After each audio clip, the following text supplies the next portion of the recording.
What's going on, guys? It is Bevan Nation and welcome back to another Champions Tuesday video. This week, guys, we are going to be using Cynthia's team, and boy oh boy, were these battles quite interesting to say the least. Okay, so we're going to lead off with an Electros, guys. Now, in Generation 5, in Black and White 2, you do battle Cynthia at the end of the game, well, a post-game, I guess, and she does use an Electros, and this is actually a personal favourite of mine. This is my own shiny Electros. I've had it for some time and I'm very, very proud of it. Okay, so we're coming against a Quillfish that's going to go for the taunt, which is, excuse me, which is upsetting, guys. Because we were going to go for the coil, get some boosts to our attack and defense to make sure that Intimidate didn't really matter. And now the Quillfish is setting up the Toxic Spike, so I can kind of see what it is. A bulky Quillfish looking to kind of get the setup done for the rest of the game. We're going to go for the knockoff. I'm expecting some recovery. We do get a crit, which was quite lucky, and it was the Black Sludge. So as I suspected, is going to be a bulky Quillfish. There comes the spikes following after the Toxic Spikes. So this is definitely just a setup Quillfish. We are going to go for a Thunder Punch. That is going to be enough to take Quillfish out of the game. But now we do have Toxic Spikes to worry about, guys. We've also gotten regular Spikes to worry about. But luckily there, our taunt does wear off. Okay, so in comes the Tapu Koko. Now, the Electric Surge is going to go onto the battlefield as per usual. Man, I'm actually so sick of seeing these. I'm not even going to lie. I can't wait for Gen 7. Or Gen 7? Can't wait for Gen 8. Just so we don't see the Tapus anymore. So we're going to withdraw Electros and go into our Mary Jane, our Roserade. Cynthia's Roserade was always a pest to deal with in Diamond and Pearl and Platinum as well. Very, very annoying to deal with. We're going to tank that Dazzling Gleam really, really nicely there, though. And, I don't think Coco really wants to stay in here, so we are going to see a swap from myself here, trying to predict a little switch. I actually don't think they are going to switch out here, as you'll see shortly. We'd see a Volt switch, so, it's damage on the switch as well, so I guess I was kind of right. So we take a little bit of damage, doesn't really affect us either way. I'm trying to conserve that Roserade, that's why I'm taking it back. And in comes the Raichu, the Alolan Raichu no less, surfing on its little tail there. So I was thinking, what's this thing going to do? And it goes for a Nasty Plot. Now these things do often run with the Z move, and I had to know for sure if it's going to run with it or not. We go for a knockoff. Now this does massive damage. And I was like, okay, nice. And then it just confirmed no knockoff, so this has to be the Z move. Me now expecting a massive Z move coming off of this Raichu with the Nasty Boost plot. The Nasty Boost plot? The Nasty Plot boost. We don't see the electric move. Bad move from me. The Psyshock does massive damage to Gastrodon. Luckily, though, this is my specially invested Gastrodon, special defensive-wise. I'm going to withdraw that and go into the Spiritomb, maybe expecting another Psyshock here.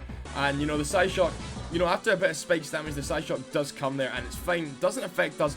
We can actually just straight up go for the kill here with Spiritomb. We can just go for the Shadow Sneak, as you see there. That's going to take out the Raichu, so we eliminate the threat of a Z move, or an assumed Z move, which I'm very, very thankful for.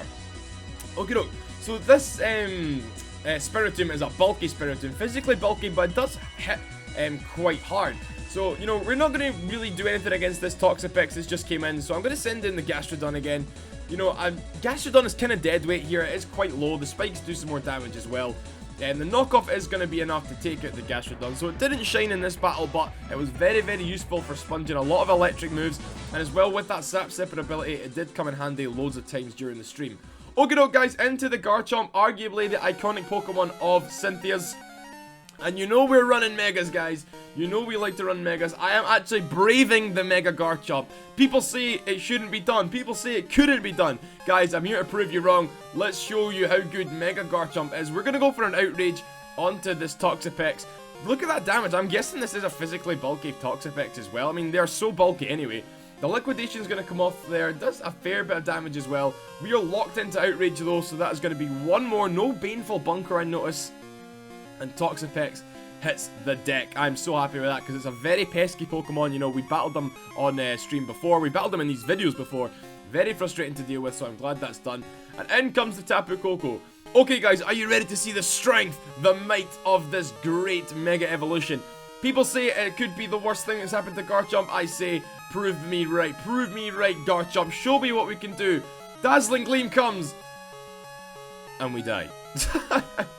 Yeah, I'm not gonna lie, Mega Garchomp was okay. The attack is great. The attack is fantastic. The speed loss is not so great.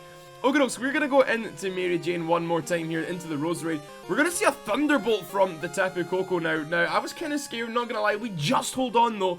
19 health. We're going to go for a Sludge Bomb. We do have the Life Orb as the item as well. There's no way Coco survives that.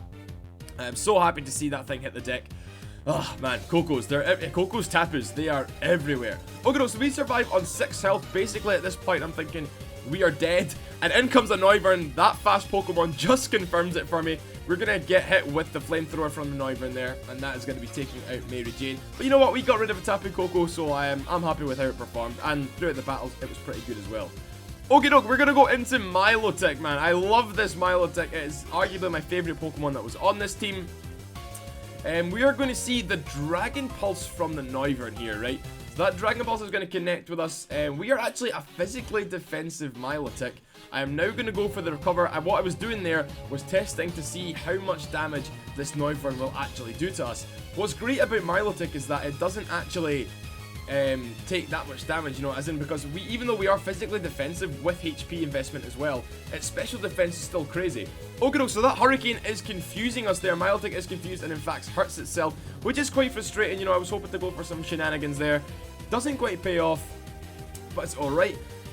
No more electric terrain. It wasn't really affecting anyone anymore, so it doesn't really matter. And we're going to see a withdraw from our opponent from the Noivern into Gardevoir. Now, I was thinking, is this gonna be Mega Gardevoir? You know, is it potentially gonna be maybe?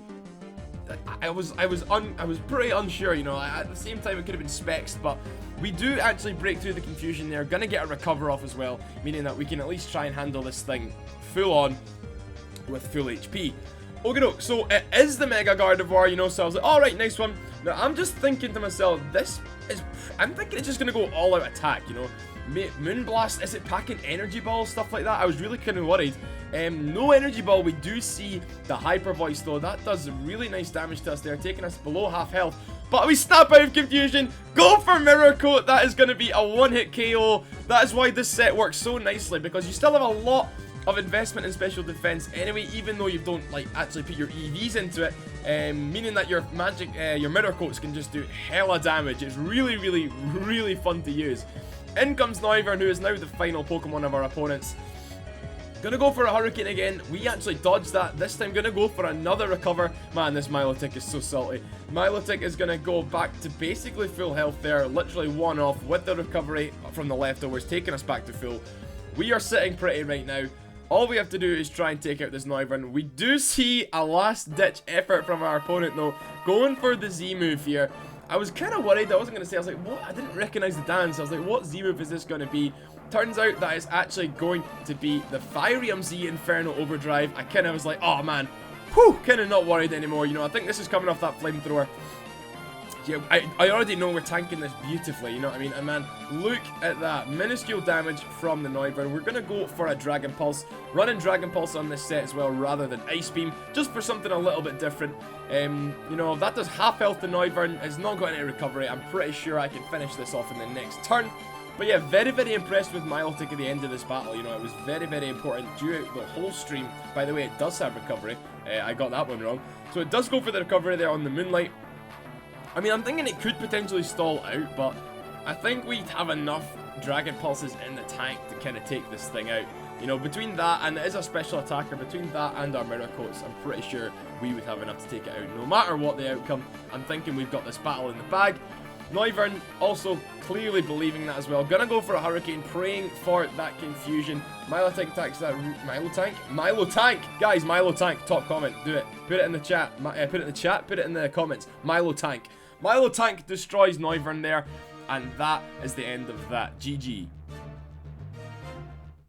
Well, there we have it, guys. Thank you very much for watching. I do hope you enjoyed. If you did like the video, remember to give it a thumbs up. And also, if you haven't subscribed, go on, click subscribe. Click it. Click it. Guys, if you want to take part in these Champions Tuesday videos, all you've got to do is rock up to my Twitch channel every single Tuesday from 4:30 PM. We do 3 or 4 hours of battling. It's a lot of fun. Remember to follow the social medias. And guys, I will see you next time.